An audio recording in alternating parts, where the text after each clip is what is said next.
الحمدللہ وکفا والصلاۃ والسلام علی نبی الہدیٰ رب اشرح لی صدری ویسر لی امری واحلل عقدۃ من لسانی یفقہوا قولی۔ میں آپ کو صفا انسٹیٹیوٹ کے اس پروگرام میں خوش آمدید کہتا ہوں۔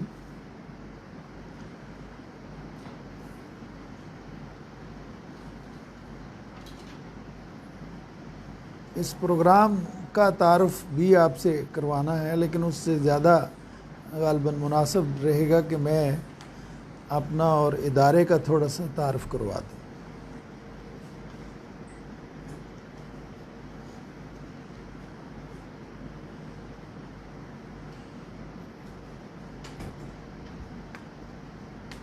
میرا نام محمد امین ہے اور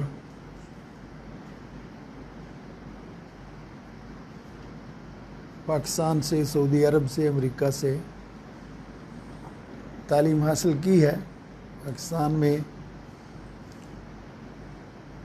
پنجاب یونیورسٹی سے میرے پاس ایم اے کی 3 ڈگریاں ہیں، علوم اسلامیہ میں، عربیہ میں اور اسلامی تاریخ میں۔ ایم فل میں نے سعودی عرب سے کیا، جامعہ ملک سعود سے، جس کو وہ ماجسٹر کہتے ہیں۔ یہاں 16 سال کی تعلیم کے بعد ہوتا ہے، اسے ہم یہاں ایم فل کہتے ہیں۔ اس یونیورسٹی سے میں نے ایک اور پروگرام کیا 1 سال کا، جس کو ہم پوسٹ گریجویٹ ڈپلومہ کہتے تھے، تدریس اللغة العربیہ لغیر الناطقین بہا، how to teach Arabic to non Arabs. اس پہ ایک سال کا ایک پوسٹ گریجویٹ ڈپلومہ تھا کہ غیر عربوں کو عربی کیسے پڑھائی جائے، اس پر۔ پھر میں نے یو ایس اے کی ایک یونیورسٹی سے لانگ ڈسٹنس بنیادوں پر پی ایچ ڈی کی، پاکستان میں قانون کی اسلامائزیشن پر۔ وہ انگریزی میں میرا تھیسس چھپا ہوا۔ پھر پنجاب یونیورسٹی سے میں نے ایک پی ایچ ڈی کی اسلام اینڈ پرسنالٹی ڈیولپمنٹ پہ۔ میری وہ کتاب بھی چھپی ہوئی ہے، اسلام اور تزکیہ نفس کے عنوان سے، 928 صفحے کی کتاب۔ جی آئیے جائیے، تشریف رکھیے۔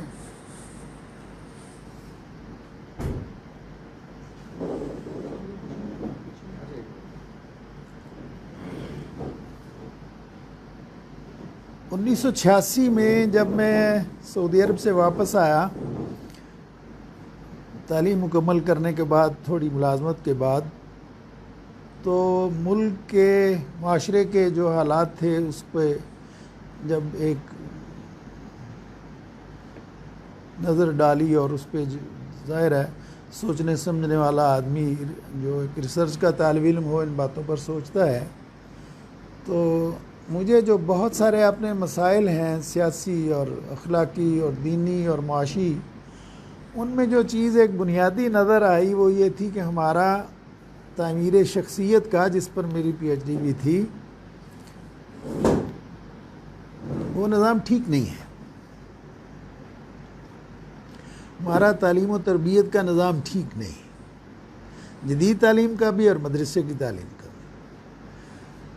تو پھر جب یہ ذہن میں سوال آیا کہ کیا کیا جائے اس معاشرے کی، ریاست کی، فرد کی بہتری کے لیے، اپنی اصلاح کے ساتھ دوسروں کی اصلاح کے لیے کیا کیا جائے، تو اس کے لیے میرے ذہن میں جو بات آئی وہ یہ تھی کہ تعلیم اور تربیت اور تزکیے کے نظام کی اصلاح کے لیے کچھ کوششیں کی جائیں۔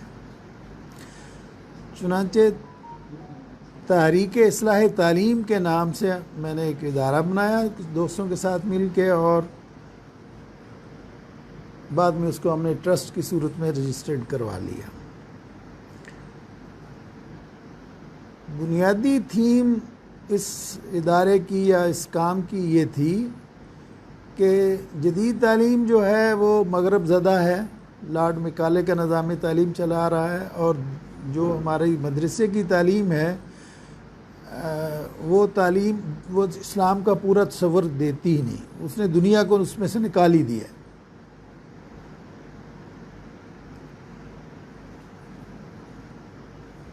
جس کو کہ نبی کریم صلی اللہ علیہ وسلم کو اللہ تعالیٰ نے 4 دفعہ قرآن مجید میں فرمایا یعلمہ الکتاب والحکمہ ویزکیہم، لفظ بدل کے۔ تو تعلیم کتاب نہیں فرمائی، صرف حکمت ساتھ ہے اس کی. تو تعلیم میں حکمت سے مراد یہ ہے کہ وہ علوم جن میں شریعت کی رہنمائی کے ساتھ عقل کی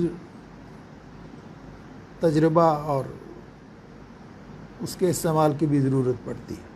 تو ہماری جدید تعلیم جو ہے وہ بھی قابل اصلاح ہے. اور ہمارا اس کے لیے ہم نے کوششیں کی ہیں، 35 سال سے زیادہ ہو گیا اس پہ مجھے کام کرتے ہوئے، اللہ کا شکر ہے.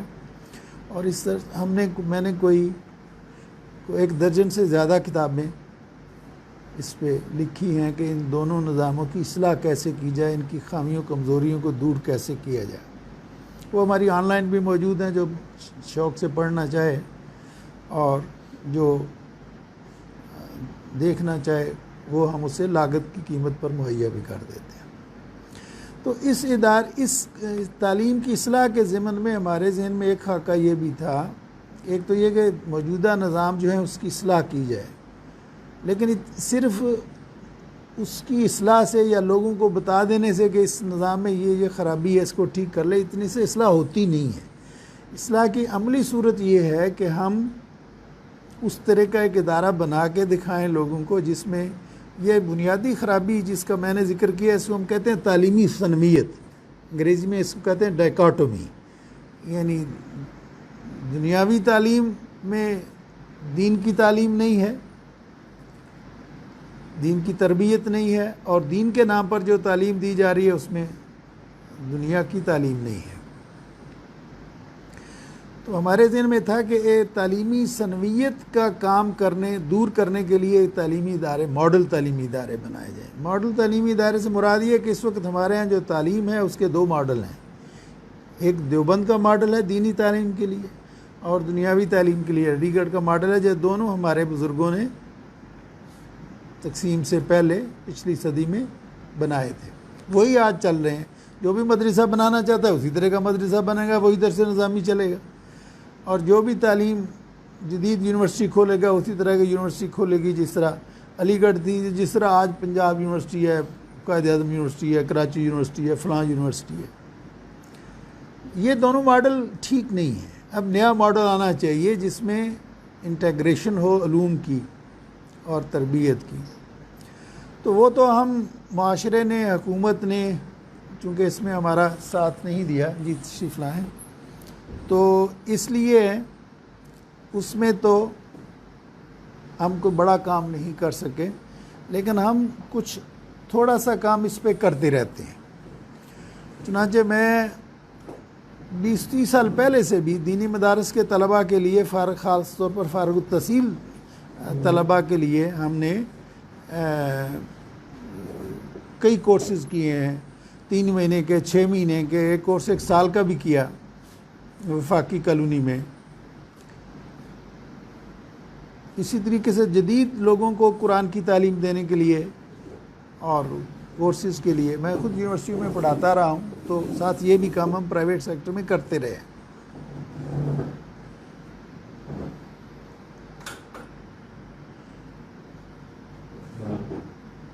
تو اسی سلسلے میں چونکہ ہمارے پاس مالی وسائل کا کوئی فلو نہیں ہے، مستقل ذرائع آمدنی نہیں ہے، اس لیے ہم اس کام کو مستقل بنیادوں پر جاری نہیں رکھ سکے. لیکن جب بھی ہمیں موقع ملتا ہے، جب بھی وسائل میسر آتے ہیں، ہم اس کو شروع کر دیتے ہیں.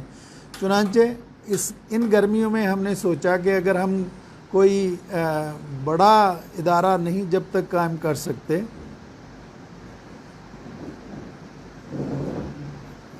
تو یہ جو تعلیمی ثنویت ہے اسے ختم کرنے کے لیے ہم جو بھی کر سکتے ہیں وہ ہم کریں.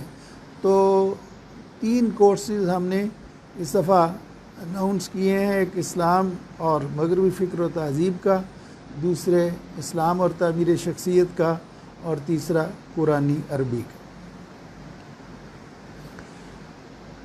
تو انشاءاللہ ہم اس کو جاری رکھیں گے، اور آپ لوگوں کے مشورے سے اس کو 3 مہینے کے بعد بھی جاری رکھا جا سکتا ہے، ایڈوانس شکل بھی دی جا سکتی ہے، ان میں مزید کورسز شامل کیے جا سکتے ہیں، وقت بدلا جا سکتا ہے، ڈیوریشن بدلی جا سکتی ہے، یہ ساری چیزیں ہم کرتے رہیں گے. لیکن آگے بڑھنے سے پہلے غالباً مناسب ہوگا کہ ہم آپس میں ایک دوسرے سے تعارف کر لیں جا کے، چونکہ ہم انشاءاللہ اگلے 3 مہینے میں بیٹھیں گے تو ایک دوسرے کے نام کا، کام کا تھوڑا سا اندازہ ہو جائے کہ ہم ایک دوسرے سے کام کرتے ہیں. تو میں نے اپنا تعارف تو کروا دیا آپ کو. جی میرا نام عمران مرزا ہے اور دار ارکن اسکول سے میں وابستہ ہوں. کچھ تعلیم کا بھی بتا دیں یا اپنے پیشے کا، تعلیم یا پیشہ بھی بتا دیں تاکہ ظاہر ہے کہ ہم تعلیمی ادارے میں بیٹھے ہیں. جی اسلامک سینٹر پنجاب یونیورسٹی میں پڑھاتا ہوں اور ابھی ریسنٹ پی ایچ ڈی مکمل کریں جو ڈاکٹر صاحب نے شروع کیا تھا ادارہ UM وہیں سے پی ایچ ڈی مکمل ہوئی. جی کر لیے، ماشاء اللہ ماشاء اللہ، مبارک ہو جی. کیا جمع کروا دیا تھیسز اور اب کام چل رہا ہے؟ ڈیفینس ہو گیا سارا. ڈیفنس بھی ہو گیا. ڈاکٹر عمران مرزا صاحب، ماشاء اللہ جی ماشاء اللہ. جی محمد جی جی یا آپ یونیورسٹی سے ایم اے اسلامک اسٹڈیز کیا ہے تو یہاں کیا کرتے ہیں؟ پڑھتے ہیں جامعہ رحمانیہ میں. جی میرا نام محمد عمر فاروق، میں نے BSc ڈبل میتھ کی ہوئی ہے اور اس کے بعد اسکول ٹیچنگ کرتا ہوں. جامعہ رحمانیہ میں پڑھتا ہوں. اچھا. جی میرا نام محمد یاسر ہے، میں نے FA کیا ہوا ہے جامعہ رحمانیہ اسکول میں. جی فارمر کورس کرتا ہوں. اچھا.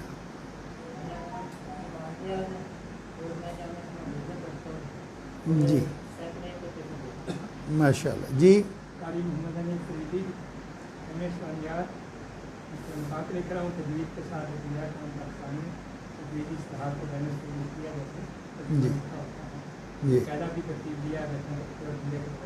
جی قاری صاحب ماشاء اللہ دین کی خدمت کے بہت محاذوں پر کام کر رہے ہیں. جی سعید احمد نام ہے میرا، طبیعت طبیعت کا اسٹوڈنٹ، MPhil کر رہا ہوں پنجاب یونیورسٹی سے ماشاء اللہ. محمد زیاد مصطفیٰ، جامعہ اسلامیہ مفتی محمد خان قادری صاحب، وہاں سے فراغت ہے اور MPhil یونیورسٹی آف لاہور سے CC سبمٹ کرے رہا ہوں. کہاں سے کر رہے ہیں M Phil? University of Lahore سے. یونیورسٹی آف لاہور سے ایم فل کر رہے ہیں. آخری سیمسٹر IIT یونیورسٹی میں لیکچر اسسٹنٹ ہے. جی بشیر صاحب ہمارے ساتھ کام کرتے ہیں اس ادارے میں. جی محمد وسیم اسی یونیورسٹی میں PhD پرسیو کر رہا ہوں. کس یونیورسٹی میں؟ جی سی یونیورسٹی میں. وسیم صاحب. محمد سلیم تعلیم بھی ساتھ بھی ہے. جی میرے والد ہیں آپ کے والد گرامی. جی محمد مبشر اکرام، دینی ادارے سے فراغت ہے اور کراچی میں آگے خصوص گرفتار علوم الحدیث ہے اور یہاں بیت النور ادارہ ہے PIA سوسائٹی میں وہاں ایز اے ٹیچر. کون سا ادارہ ہے؟ بیت النور. بیت النور میں. یہ ادارہ کیا کرتا ہے؟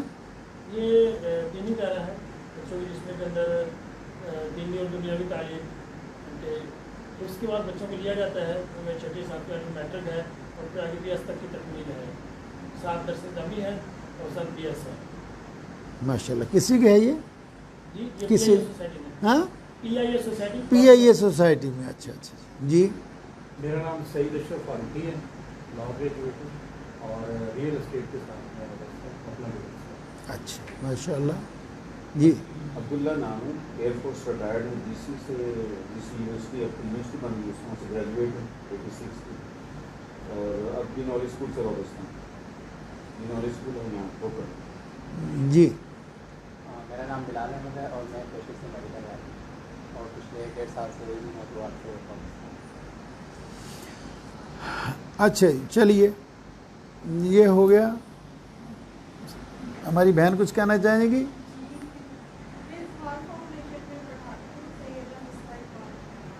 کس اسکول میں پڑھاتی ہے؟ اچھا جی اچھا جی. حافظ عمران طحاوی صاحب آپ قرآنی عربی کا کورس یہاں پڑھائیں گے اور ادارے میں ہمارے ساتھ کام کرتے ہیں. یونیورسٹی آف لاہور سے PhD مکمل کر رہے ہیں. MPhil وہاں سے کیا ہوا ہے، درس نظامی پاس بھی ہے. چلیے جناب علی یہ ایک تعارفی صورت ہو گئی. اب میں ایک بات آپ سے یہ عرض کروں گا کہ آپ چونکہ پہلی دفعہ تشریف لائے ہیں تو میں ساری زندگی تاکہ اس میں باقاعدگی سے آپ نوٹس لیتے رہیں.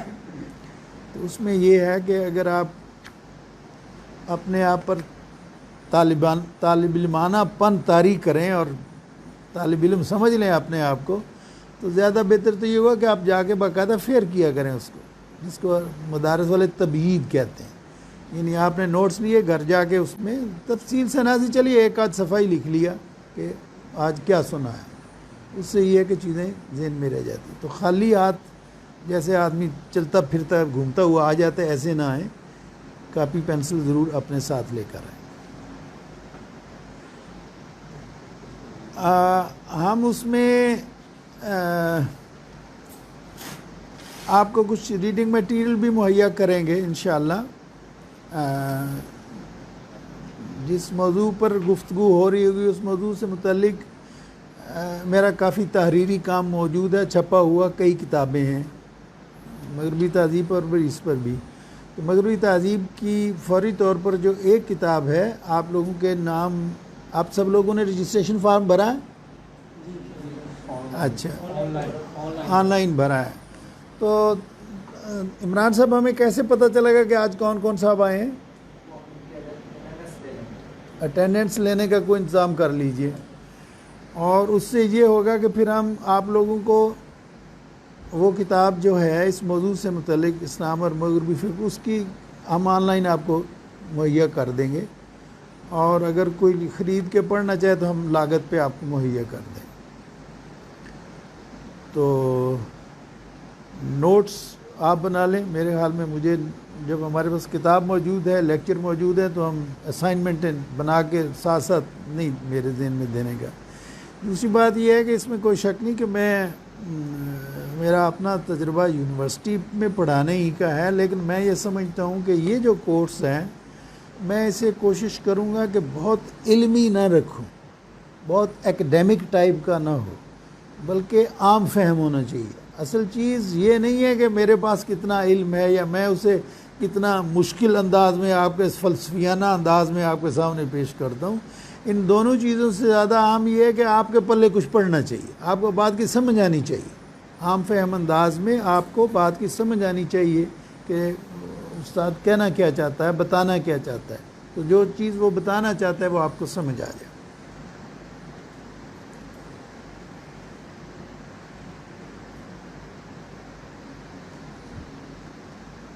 میں یہ بھی چاہوں گا کہ ہم اس کو بھی ایک سسٹم بنا لیں کہ لیکچر کے دوران جو آپ کے ذہن میں سوالات پیدا ہوں وہ آپ لکھتے جائیں، اور جب لیکچر ختم ہو تو پھر ہمارے پاس کافی وقت ہوگا انشاءاللہ. اور مجھے اس میں بہت دلچسپی ہے کہ مطلب یہ ون وے نہیں ہونا چاہیے کہ ایک آدمی بولتا رہے دوسرا سنتا ہی رہے.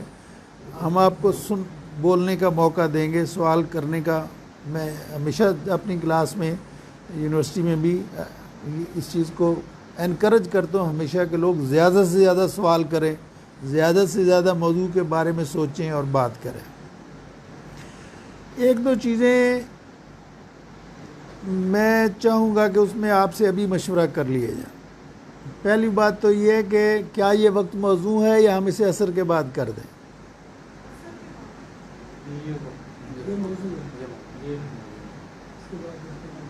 جی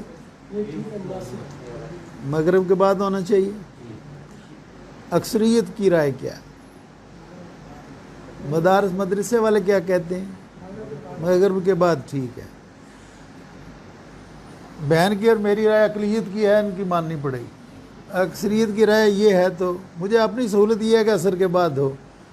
بوڑھا آدمی ہوں، صبح سے آیا ہوتا ہوں، تھک جاتا ہوں. لیکن آپ یہ تعلیم ہے نا جی، تو طالب علم کا حق فائق ہے. لہذا آپ اگر اکثریت آپ کی یہی چاہتی ہے کہ مغرب کے بعد ہو تو انشاءاللہ مغرب کے بعد ہوا کریں. ایک اور بات میرے ذہن میں آپ سے پوچھنا چاہتا ہوں. اگرچہ کچھ لوگ مدرسے سے آئے ہیں اور ان کو تو ضرورت نہیں ہے، لیکن امید ہے کہ انشاءاللہ یہ پہلا لیکچر ہے، کچھ اور لوگ بھی انشاءاللہ آئیں گے. تو ہم نے یہاں ایک تجربہ کیا ہے میں نے تو زندگی میں کئی دفعہ کیا ہے، اب ہم نے سینکڑوں اسکولوں تک اس تجربے کو پھیلا دیا ہے، اور وہ یہ ہے کہ ہمارے معاشرے کی ایک بڑی کمزوری اور خامی یہ ہے کہ ہمیں قرآن کا نہیں پتہ اس میں کیا لکھا ہے، ہم قرآن سے جڑے ہوئے نہیں ہیں۔ ہمارے معاشرے میں جتنی دینی خرابیاں ہیں، جتنی اخلاقی خرابیاں ہیں، ان کا ایک بڑا اور بنیادی سبب یہ ہے کہ ہم قرآن سے کٹے ہوئے ہیں۔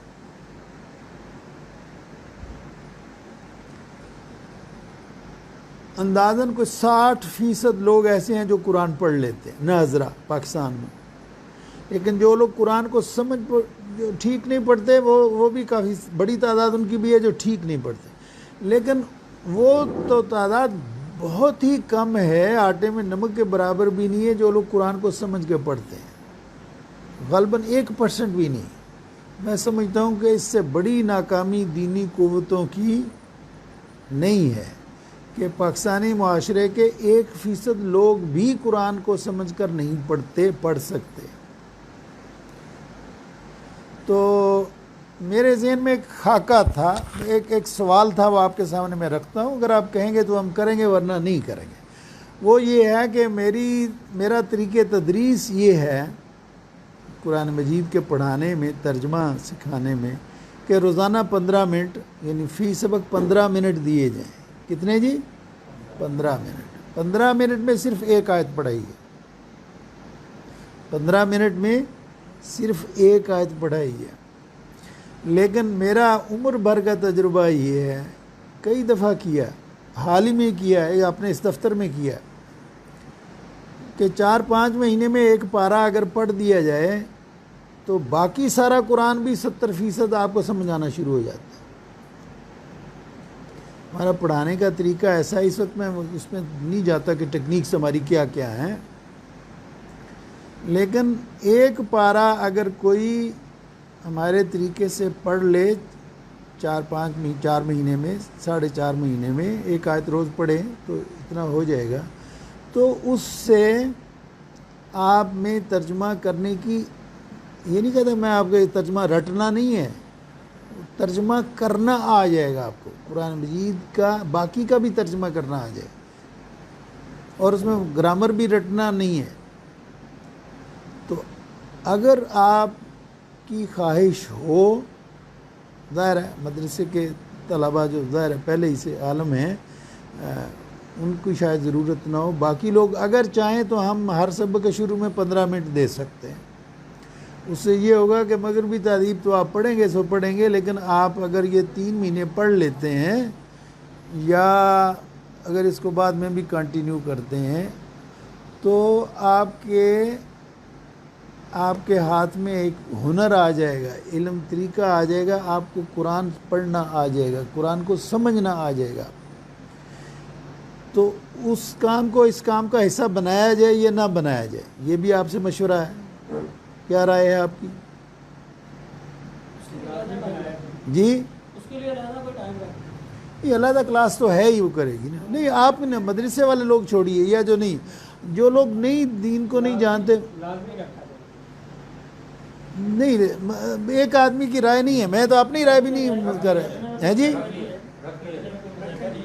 ہے جی، رکھنے میں کوئی مذاکرہ نہیں ہے۔ یہ صورت ہو سکتی ہے کہ جیسے کلاس 7:30 اسٹارٹ ہوتی ہے، اس کو بولے آپ 7:20 پہ لے جائیں، جو اس قسم کے اسٹوڈنٹ ہے، یہ ہوگا کہ وہ کچھ وہاں سے نکل جائے گا،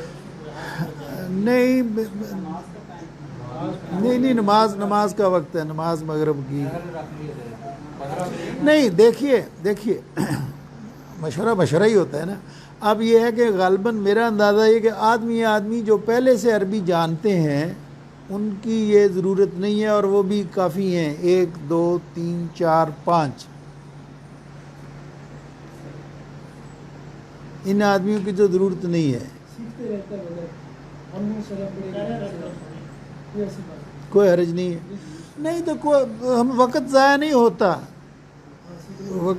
ہوتا، مجھے اچھی طرح یاد ہے کہ میں انٹرنیشنل اسلامک یونیورسٹی اسلام آباد میں پڑھاتا تھا، قزاقستان کے ججز کا ایک کورس آیا، جج کورس کرنے آئے، تو میں ہاسٹل انچارج تھا تو میں ان کو پڑھاتا بھی تھا۔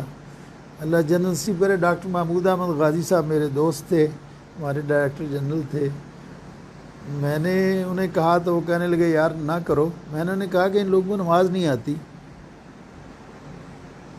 ہائی کورٹ سپریم کورٹ کے جج ہیں قزاقستان سے، نماز نہیں آتی کسی کو۔ میں نے ان سے سیکھا تو غالباً 17 آدمی تھے، ان میں سے صرف ایک کو کلمہ آتا تھا، دوسرے نے آدھا سنایا، کلمہ ہی نہیں آتا۔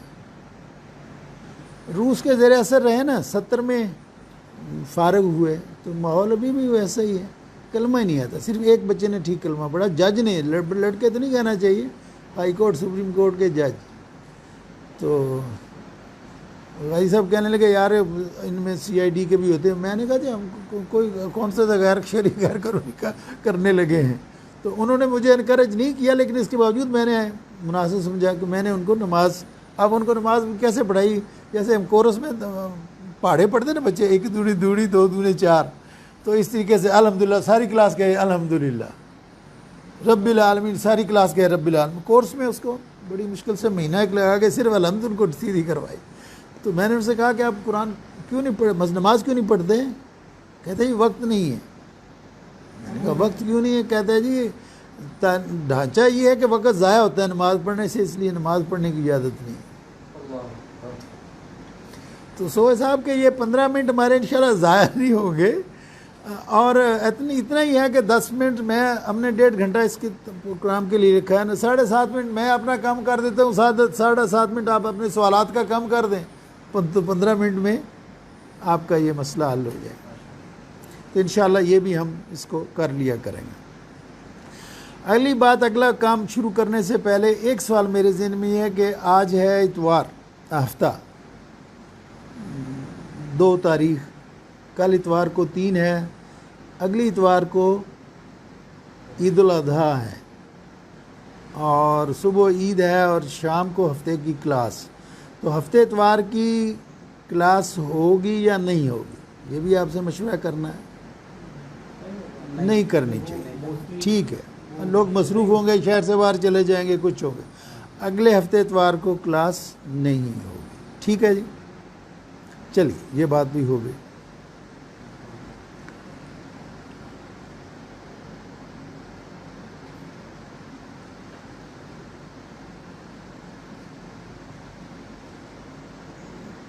جو کلاس ہمارے بھائی سن رہے ہیں آن لائن، ان کے لیے بھی یہ ساری چیزیں معلوماتی ہیں، اور امید ہے وہ اس چیز کو نوٹ کریں گے۔ اچھا جی، ایک اور بات جو میں چاہتا ہوں، اور میں عام طور پر اپنی کلاس کے ساتھ اگرچہ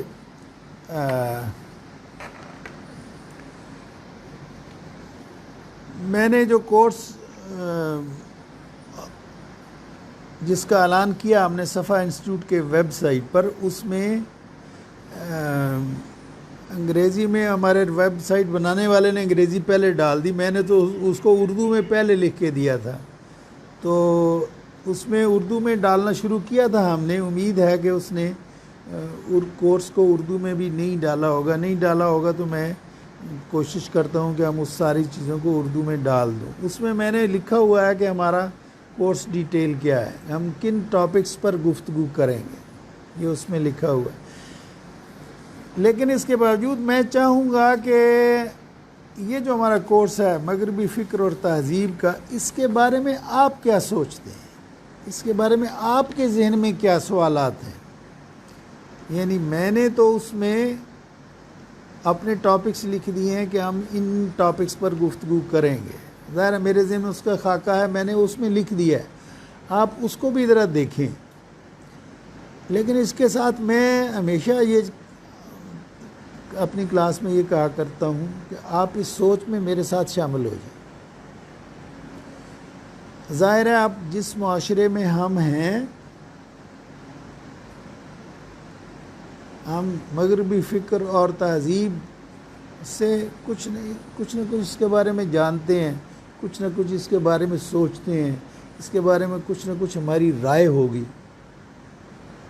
یعنی آپ کے ذہن میں اس موضوع کے حوالے سے کیا سوالات پیدا ہوتے ہیں، یا آپ کیا چاہتے ہیں کہ مغربی فکر اور تہذیب کے حوالے سے میں کس موضوع پر گفتگو کروں؟ آپ کے ذہن میں کیا چیز ہے، آپ کیا سوچتے ہیں، آپ اس کے بارے میں کیا جاننا چاہتے ہیں؟ مغربی فکر اور تہذیب کے بارے میں کیا جاننا چاہتے ہیں؟ آپ کے ذہن میں کیا سوچ ہے؟ آپ اس کے بارے میں آپ کے ذہن میں کیا سوالات ہیں؟ تو یہ آپ ابھی سوچ لیجئے. اصل میں نا ہمارا معاشرے کے اندر جو زیادہ سامنا ہے نا وہ لبرلز کے ساتھ پڑتا ہے، اور لبرلز جو ہے نا حقیقت میں وہ مغربی تہذیب سے جو ہے نا مرغوب ہے. تو اس وجہ سے میں اس کو سیکھنا چاہتا ہوں کہ جو معاشرے میں لبرل ان لوگوں کے ساتھ ڈیل کیسے کریں، ان کی مرغوبیت کو ختم کیسے کریں. لبرلز کے ساتھ کیسے ڈیل کیا جائے؟ کیونکہ وہ اس تہذیب سے بہت زیادہ مرغوب ہے.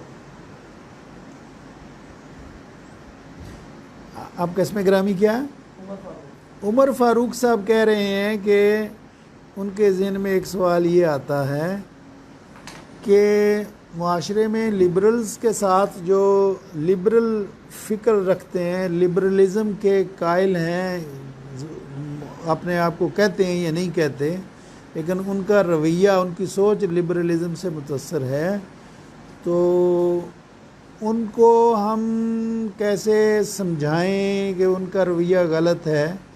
ان کے ذہن میں یہ ایک سوال ہے کہ اس بات کا ان کو علم ہونا چاہیے، جواب آنا چاہیے. مغربی تہذیب کے حوالے سے اور کیا آپ سوچتے ہیں یا دیکھتے ہیں، یا کوئی آپ کے ذہن میں سوال پیدا ہوتا ہے؟ سر ایک جو مغرب کی ایک ٹرمینالوجی ہے کیپٹلزم جی ہاں. اور خلافت، اس پہ بات ہونی چاہیے. کیونکہ آج کل کی جو مسلم امہ ہے وہ زیادہ تر کیپٹلزم کی بات کرتے ہیں، اور مسلم جو نوجوان ہیں وہ خلافت سے دور، مغرب سے دور ہیں. خلافت کا جو شعور ہے وہ مسلم نوجوانوں میں مغرب کے ملائی اس کے بارے میں تھوڑی سی ہونی چاہیے. نہیں، کیپٹلزم تو ٹھیک ہوگا، اس کا تعلق تو مغرب کے ساتھ ہے. اب آپ کہتے ہیں کہ خلافت کا اس سے مغربی تہذیب سے کیا تعلق آپ جوڑنا چاہتے ہیں؟ کیپٹلزم تو یہ ہے نا مغرب کے ہر ایک ملک کی اپنی حدود کے اندر اس کے قوانین وغیرہ. نہیں، کیپٹلزم کہتے ہیں بیٹا نظام سرمایہ داری کو. مغرب کا جو معاشی نظام ہے اس کو اردو میں کہتے ہیں نظام سرمایہ داری، انگریزی میں کہتے ہیں کیپٹلزم.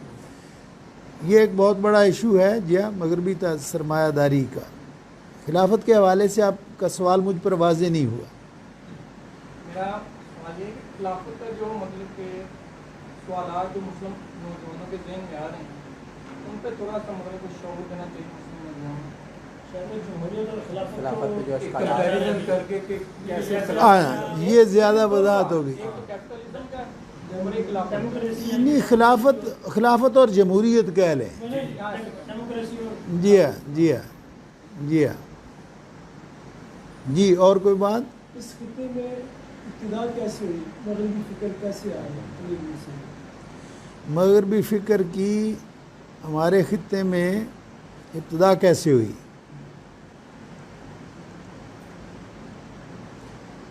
یوں سمجھیے آپ کہنا چاہتے ہیں کہ مغربی تہذیب فکر ہمارے معاشرے پر کیوں اثر انداز، کب سے انداز ہے، کیوں غالب آئی ہے؟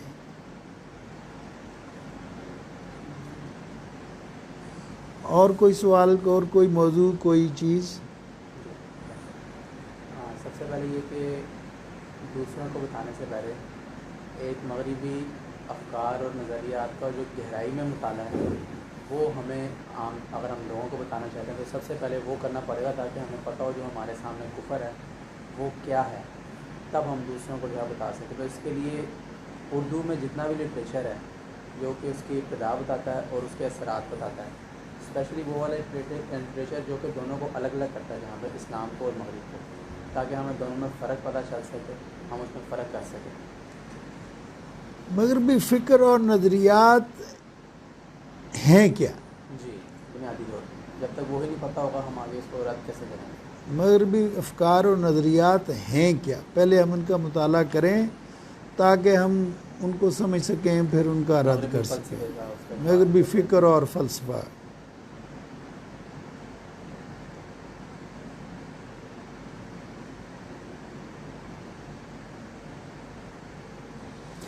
جی اور کوئی بات؟ اسی ضمن میں دوسری سب سے بڑی بات ہے کہ جو ویسٹرنائزیشن آف اسلام اور اسلامائزیشن آف ویسٹ جو ہے، اس کا ایک ڈیٹیل اگر 2-3 اگر اس پہ ہم نشستیں کر لیں. دوبارہ کہیں ان لوگوں کے لیے. یہ اسلامائزیشن آف ویسٹ اور ویسٹرنائزیشن آف اسلام، اس موضوع پہ بہت زیادہ بات کرنے کی ضرورت ہے. بلال صاحب کہہ رہے ہیں کہ اسلامائزیشن آف ویسٹ یا ویسٹرن تھاٹ اینڈ سویلائزیشن اور ویسٹرنائزیشن آف اسلام، یہ دونوں چیزیں. اور ویسٹرنائزیشن آف اسلام، یہ دونوں چیزیں کیا ہیں، ان پر گفتگو کی جائے.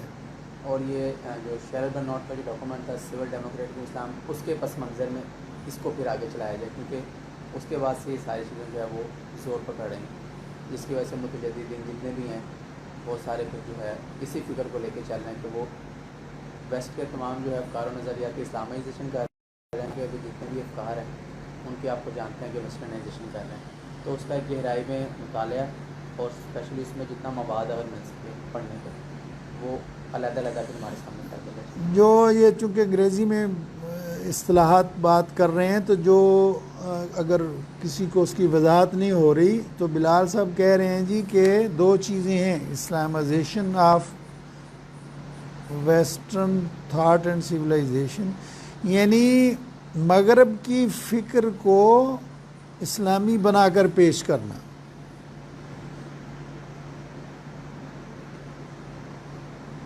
مغرب کی فکر کو کہنا کہ یہ اسلام ہے، اسلام کے مطابق ہے، یا اسلام کو کہنا کہ یہ اسلام کی تشریح ایسے کرنا کہ وہ مغرب کے مطابق نظر آئے. یہ وہ ہے جس کو ہم تجدد کہتے ہیں. بلال صاحب کی رائے یہ کہ اس موضوع پر بھی ہمیں تفصیل سے بات کرنی چاہیے. جی اور کوئی بات؟ جیسے آپ نے شروع میں بات کی کہ ہمارے یہاں مدرسے آپ کو ان کے اندر 2 ماڈل تھے، ایک جس کو آپ نے کہا کہ یونیورسٹی دیوبند اور دوسرا یونیورسٹی علی گڑھ. ان 2 راہوں کے جدا ہونے کے پلس مائنس پوائنٹ کیا ہیں، یعنی کہ اس کے ہمارے معاشرے پر مثبت اثرات کیا مرتب ہوئے اور منفی اثرات کیا مرتب ہوئے؟ نہیں، اتنی تفصیل سے ہم اس میں شاید ریلیونٹ نہیں ہوگا نا، مطلب ہم تعلیم پہ ہی گفتگو نہیں کر رہے. یعنی تعلیم پہ انشاءاللہ میرے ذہن میں تھا، لیکن میں ظاہر ہے بہت یعنی 2 ہی کورسز میں اپنے لیے رکھنا چاہتا تھا تجربے کے طور پر. تعلیم پر انشاءاللہ ہم ایک فل فلیج اگلا کورس اگلے سال رکھیں گے. اس میں ضمنی طور پر گفتگو آ جائے گی، یعنی یا یوں کہہ جیے کہ تعلیم پر مغرب کے اثرات، یعنی اس سے کچھ ریلیونس جو بنتی ہے کہ ہمارے نظام تعلیم پر مغرب کے یا مغربی فکر و تہذیب کے اثرات، اسی وجہ سے دونوں یہ ادارے تعلیمی ادارے وجود میں آئے نا.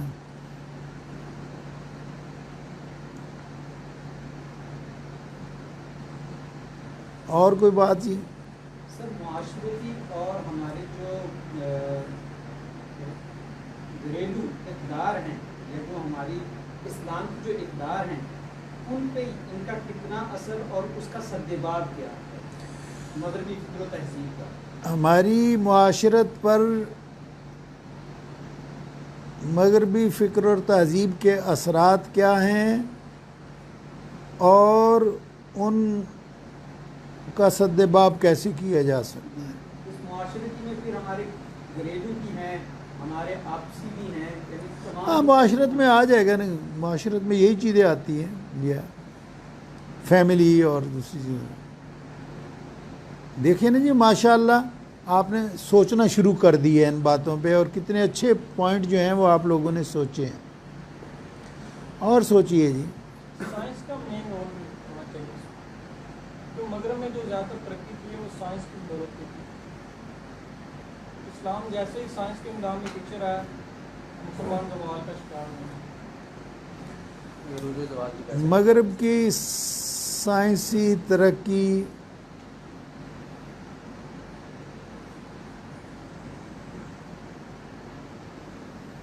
کیا پوری بات کیا آپ نے کہی کہ مغرب سائنس میں آ گئے؟ مین رول ہونا چاہیے مسلم سوسائٹی سائنس میں کہہ رہے پیچھے رہ گئی، اس میں سے سوال ہے۔ سائنس کا رول مسلم زوال کا سبب آپ کا خیال یہ ہے کہ مسلمان سائنس میں پیچھے رہ گئے اس لیے زوال پذیر ہو گئے؟ اور مسلم معاشروں میں کیوں مغربی فکر و تہذیب اتنی زیادہ پنپ گئی ہے؟ یعنی مسلم معاشرہ، اسلام خود ایک مکمل دین ہے، ہم اس کے ساتھ قرآن پاک ایک مکمل کتاب ہے، ہدایت ہے، اس تمام کے باوجود ہمارے پاس رحمت العالمین ہیں، ہمارے پاس خلیفہ ہیں، ہمارے پاس تمام ائمہ ہیں، تمام ہمارے پاس ہر چیز ہے، لیکن اس کے باوجود ہمارا جو ہے مغربی فکر و تہذیب ہم پر غالب آ گئی، ہم اس کے دلدادہ ہو گئے، ہم نے اسلام کو بس کچھ چھوڑ دیا۔ یہ کتنی غالب کیوں آ گئی؟ مغربی مسلم معاشروں میں مغربی فکر و تہذیب کے غلبے کی وجوہات، مثال کے طور پر میں ایک لفظ پکڑ رہا ہوں تاکہ وہ آئیڈیا آ جائے۔ جی ڈاکٹر صاحب، یہ مغربی جو اصطلاح ہے جی، یہ کس کو ہم ایڈریس کر رہے ہیں؟ مغرب کس کو کہتے ہیں؟ مغرب کس کو کہتے ہیں؟ دیکھیے نا، یہ بھی ایک اچھا سوال ہے۔ جب ہم کہتے ہیں مغربی فکر و تہذیب تو مغرب سے کیا مراد ہے؟ اسلام کے ضد میں ہم نے مغرب لائے، تو مغرب سے ہم مراد کیا ہے؟ یہ ویسٹرن، مطلب ہم عمومی طور پہ تو ویسٹرن یورپ کو لوگ کنسیڈر کرتے ہیں عمومی دنیا میں، تو اگر ہم نے ضد میں کرنا ہے، ضد میں تو اسلام کا کفر آئے گا، کیونکہ تہذیبیں تو ہر 200-300 سال بعد چینج ہوگی۔ آج سے 300-400 سال پہلے کوئی اور تہذیب غالب تھی، اس سے پہلے کوئی اور غالب تھی، آج سے 200 سال پہلے کوئی اور غالب ہوگی مستقبل میں۔ تو مغرب کو اگر ہم تو وہ جو مروجہ ہے تاریخ ویسٹرن یورپ، اگر اس کو کنسیڈر کر رہے ہیں تو ضد میں اسلام کی جو ضد ہے یا متضاد ہے وہ تو کفر کا لفظ زیادہ وسیع اس کو کور کرے گا، آپ کو مستقل موضوع بنے گا، کیونکہ اصطلاحیں بہت کاؤنٹ ہوتی ہیں ہماری اس میں، کیونکہ قرآن اور حدیث کی کسی اصطلاح میں مغرب یا ویسٹ کا مشرق کا کوئی وہ نہیں ہے، اصطلاح ہے، اس میں ایک اصطلاح اسلام ہے یا کفر ہے، وہ چینج ہوں گے، شکلیں چینج ہوں گی، قومیں چینج ہوں گی، تہذیبیں چینج ہوں گی، ان کے طریقہ کار چینج ہوگا، تو اگر اصطلاح ہم اس کو کنسیڈر کریں، کیونکہ اس میں آپ کا ایک بڑا کینوس بڑا ہو جائے گا، اس کو سمجھنا، لوگوں کو موضوع سے لوگ سمجھ جاتے ہیں کہ ہمارا متضاد کیا ہے اسلام کا۔ ٹھیک ہو گئی جی، ان کی یہ بات بھی وزن ہے اس میں۔ اصل میں یہ ایک مسئلہ ہے کہ ہم مغربی فکر کے مقابلے میں، مغربی تہذیب کے مقابلے میں اسلامی تہذیب نہیں کہتے۔ جب ہم تقابلی مطالعہ کرتے ہیں تو ہم مغرب کی تہذیب کے مقابلے میں اسلامی تہذیب کو نہیں لاتے، اسلام کو لاتے ہیں، وہ اس لیے ان کی بات ٹھیک ہے۔ جی اور کوئی بات آپ سوچتے ہیں؟ جی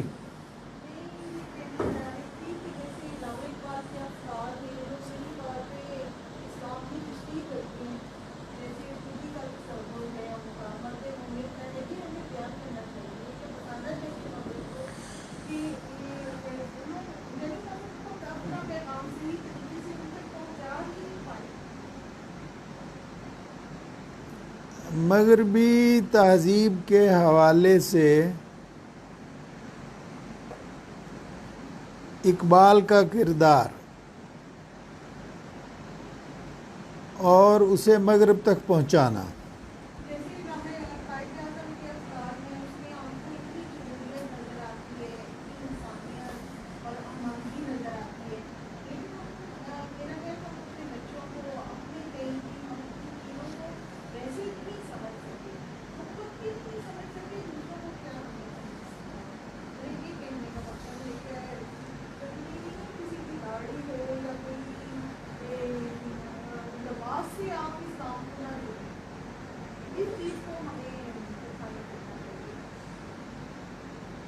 جی اور کوئی بات؟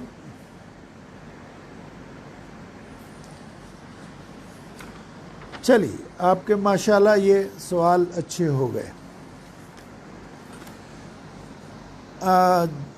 جو صاحب آن لائن ہمیں جوائن کیے ہوئے ہیں، میں ان سے بھی یہ درخواست کروں گا کہ وہ اپنے سوالات اور اپنے خیالات جو مغربی فکر و تہذیب کے بارے میں ہیں وہ ہمیں ہماری رجسٹریشن میں جو واٹس ایپ نمبر دیے گئے ہیں آپ ان سے بھی ان پہ آپ ہمیں وائس میسیج کر سکتے ہیں اور ہمیں واٹس ایپ میں میسیج کر سکتے ہیں، ٹیکسٹ میسیج کر سکتے ہیں، ہمیں ای میل کر سکتے ہیں. تو وہ بھی اپنے سوالات ہمارے ساتھ شیئر کریں تاکہ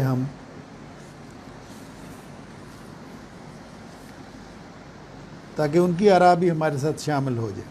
اچھا جی، اب چونکہ پہلا دن تھا اور اب 8:30 ہو گئے ہیں، اب آپ چاہیں گے کہ ہم آج اس موضوع پہ کچھ گفتگو کر لیں یا ابتدا کر دیں اس کی اور 15 منٹ کے لیے یا 10 منٹ 15 منٹ کے لیے، یا اس کو اگلے دفعہ پہ چھوڑ دیا جائے؟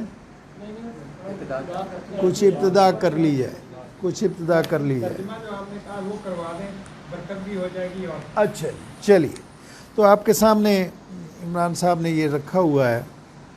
تو ہمارا جو پہلا لیکچر ہے وہ اس بات پر ہے کہ اسلام اور مغربی فکر و تہذیب کے مطالعہ کی اہمیت کیا ہے. ہم کیوں کریں گے مطالعہ؟ ہم نے یہ کورس کیوں رکھا؟ اور بہت سارے موضوعات ہو سکتے ہیں اسلام سے متعلق، تو ہم نے اسلام اور مغربی فکر و تہذیب کا کورس کیوں اس کو پرائرٹی دی ہے، اس کو ترجیح دی ہے، سب سے پہلے یہ شروع کیا ہے.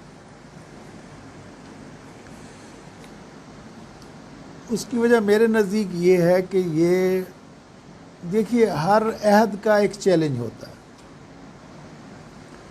اسلام کے لیے، مسلمانوں کے لیے ہر عہد میں کوئی نہ کوئی چیلنج ہوتا ہے. مثلا صحابہ کے زمانے ہی میں خوارج کا چیلنج سامنے آ گیا.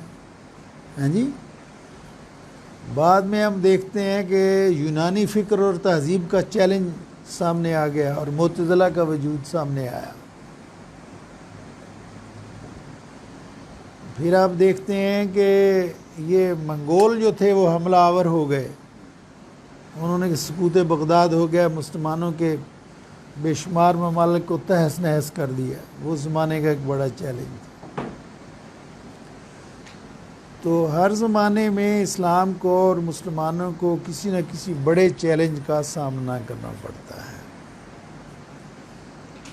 آج ہمارے عہد میں جو سب سے بڑا چیلنج ہے میری رائے میں وہ مغربی فکر اور تہذیب. آج ہمارے عہد میں اسلام کے لیے اور مسلمانوں کے لیے سب سے بڑا چیلنج مغربی فکر اور تہذیب ہے. اس لیے ہم اس سے غیر متعلق نہیں رہ سکتے. ہم اس سے غیر متعلق نہیں رہ سکتے. آج کل کی سیاسی اصطلاح میں یہ ہے کہ نیوٹرل نہیں رہ سکتے. ہم نیوٹرل نہیں رہ سکتے. ہم یا اس کے حق میں ہیں یا خلاف ہیں. حق میں ہیں یا خلاف ہیں تو دونوں کے لیے ہمارے پاس دلیل ہونی چاہیے. تو اچھا، پھر ایک اور بات دیکھیے کہ مثلا یونانی تہذیب کا جب چیلنج تھا تو وہ صرف علمی چیلنج تھا، فکری چیلنج تھا. عملاً کوئی چیلنج ہی نہیں تھا، اس لیے کہ ہماری تہذیب غالب تھی. مسلمان غالب تھے، ان کا معاشرہ غالب تھا، ان کی ریاست تھی جس کی سرحدیں ایشیا افریقہ میں پھیل رہی تھی. تو عملی طور پر عملاً ہمارے لیے، ہمارے تہذیب کے لیے کوئی چیلنج نہیں تھا. علمی اور فکری چیلنج ضرور تھا. اسی طریقے سے آپ منگولوں کو دیکھیے کہ منگولوں نے آپ کی بہت ساری حکومتیں زیر و زبر کر دی. خوارزم کی بڑی سلطنت تھی اس وقت. یہ سارا مشرق سینٹرل ایشیا جس کو ہم کہتے ہیں، یہ سارا، بلکہ افغانستان سمیت اور ایران کے کچھ حصے سمیت اور عراق وغیرہ، مشرق وسطیٰ سمیت. تو سینٹرل ایشیا سے لے کر مشرق وسطیٰ تک ہر چیز اس نے مسلمانوں کی کھوپڑیوں کے، وہ ان کی عادت تھی چنگیز خان کی کھوپڑیوں کا مینار بنا دیتا تھا. یعنی کسی قوم کو ذلیل اور تباہ کرنے کا اس سے بڑا ہتھیار کیا ہو سکتا؟ تو بہت بڑا چیلنج تھا، لیکن یہ عملی چیلنج تھا، فکری چیلنج نہیں تھا۔ منگولوں کے پاس کوئی بہت علمی اور فکری میراث نہیں تھی۔ نتیجہ یہ تھا کہ مسلمانوں ہی نے، جو کہ علم اور فکر اور اخلاق میں آگے تھے، انہوں ہی نے ان کو فتح کر لیا، اس لیے کہ وہ علمی اور فکری چیلنج نہیں تھا منگولوں کا جو چیلنج تھا۔ آج مسئلہ یہ ہے کہ مغربی تہذیب ہمارے لیے ڈبل چیلنج ہے، وہ علمی اور فکری چیلنج بھی ہے اور عملی چیلنج بھی ہے۔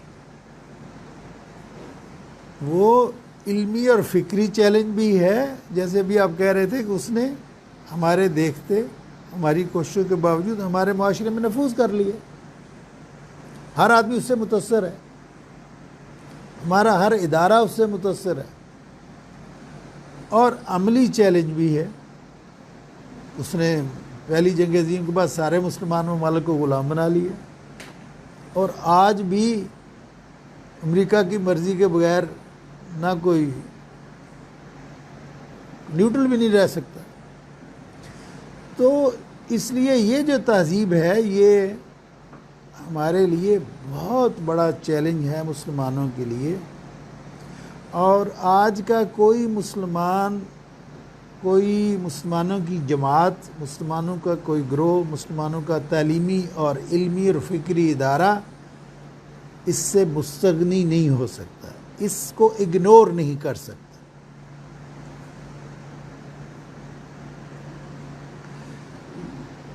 اچھا، پھر اس کی جو اس علمی اور فکری چیلنج کا ایک بڑا پہلو یہ ہے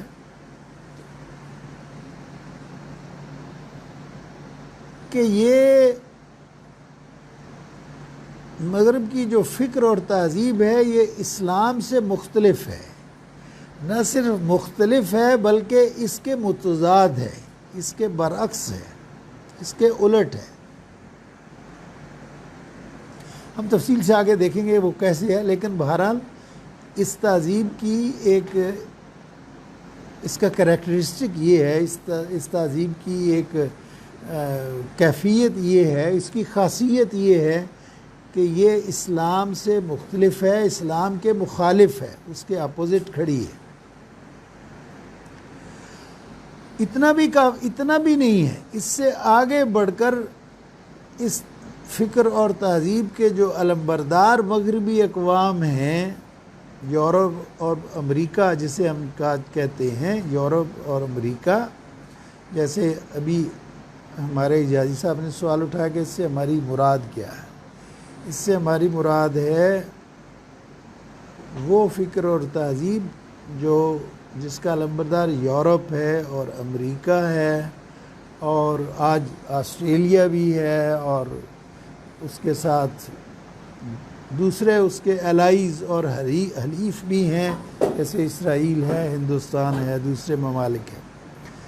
تو یہ جو اس فکر اور تہذیب جو ہم سے متضاد ہے، اسلام کے مخالف ہے، اس کے جو علمبردار ہیں اس تہذیب کے، وہ اسلام کے بھی دشمن ہیں اور مسلمانوں کے بھی دشمن ہیں۔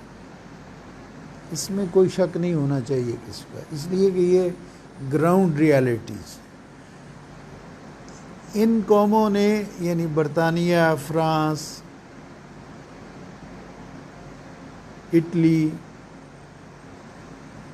اسپین، پرتگیز، انہوں نے مسلمان ممالک کو پہلی جنگ عظیم میں خلافت عثمانیہ کی شکست کے بعد سارے مسلمان ممالک پر قبضہ کر لیا، انہیں غلام بنا لیا، ان کو ٹکڑوں میں تقسیم کر دیا۔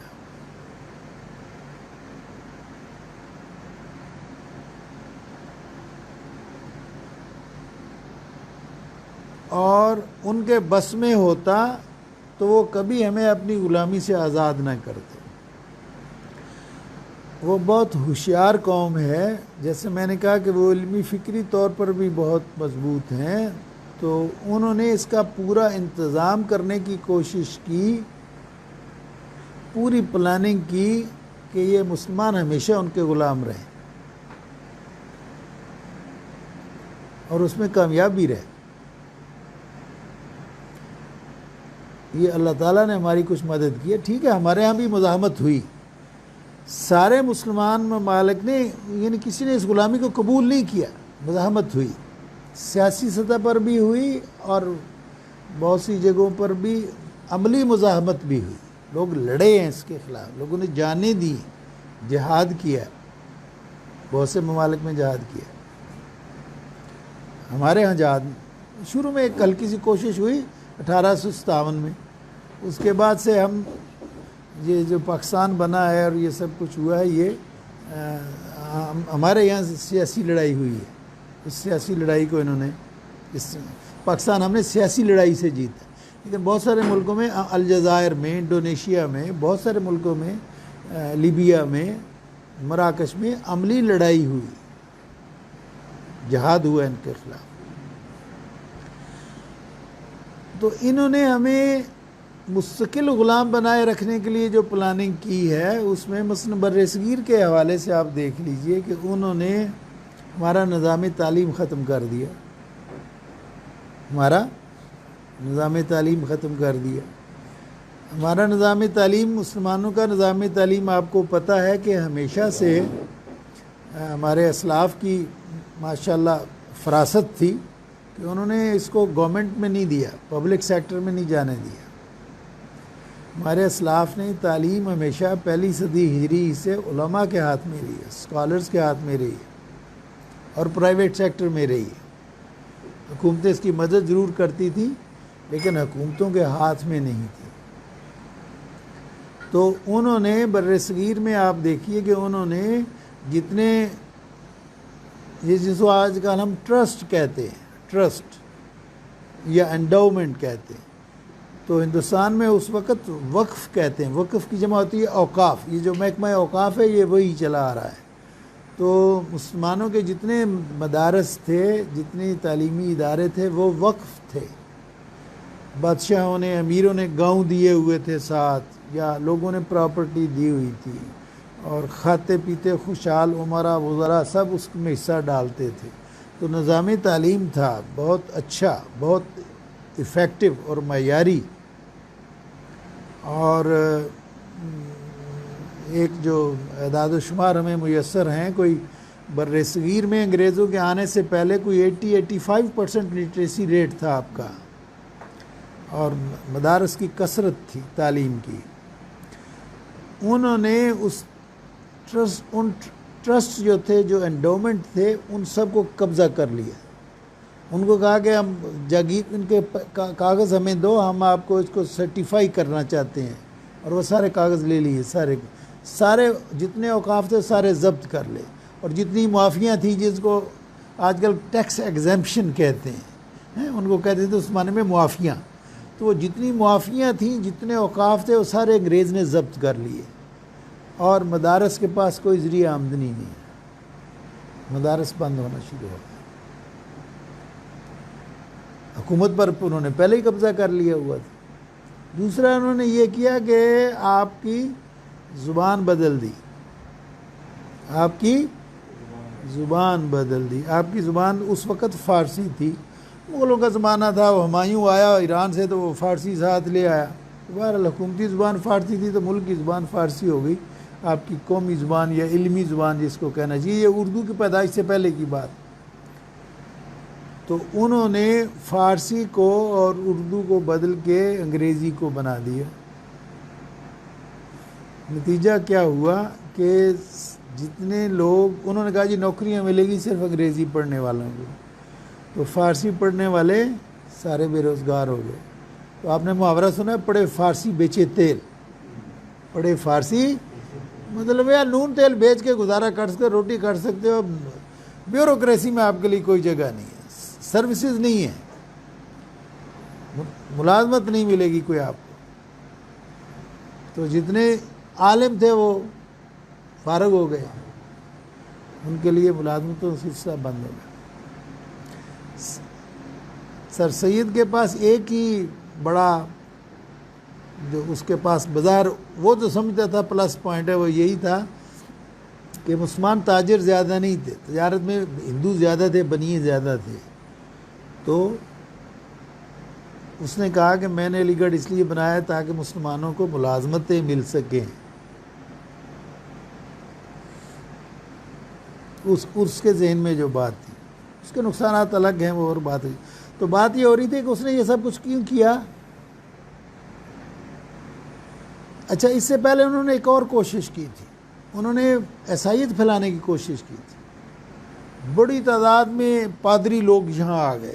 آپ میں سے جن لوگوں نے اگر برصغیر کی تاریخ پڑھی ہے تو آپ کو پتہ ہوگا کہ حضرت مولانا قاسم نانوتوی اور اظہار الحق کے نام سے جو کتاب ہے ہماری، یہ بدبخت قادیانی بھی اس میں شروع میں بہت آگے تھا، مسلمانوں کو گڈ ول جیتنے کے لیے مناظرے ہوتے تھے پادریوں کے ساتھ، اور مسلمان جو تھے وہ تو الحمدللہ مسلمان اس میں کمزور نہیں پڑے۔ علمی طور پر مسلمانوں نے چنانچہ کسی مسلمان نے عیسائیت قبول نہیں کی۔ انگریز حاکم تھے، ملک پر قبضہ کر لیا، لیکن لوگوں نے عیسائیت قبول نہیں کی۔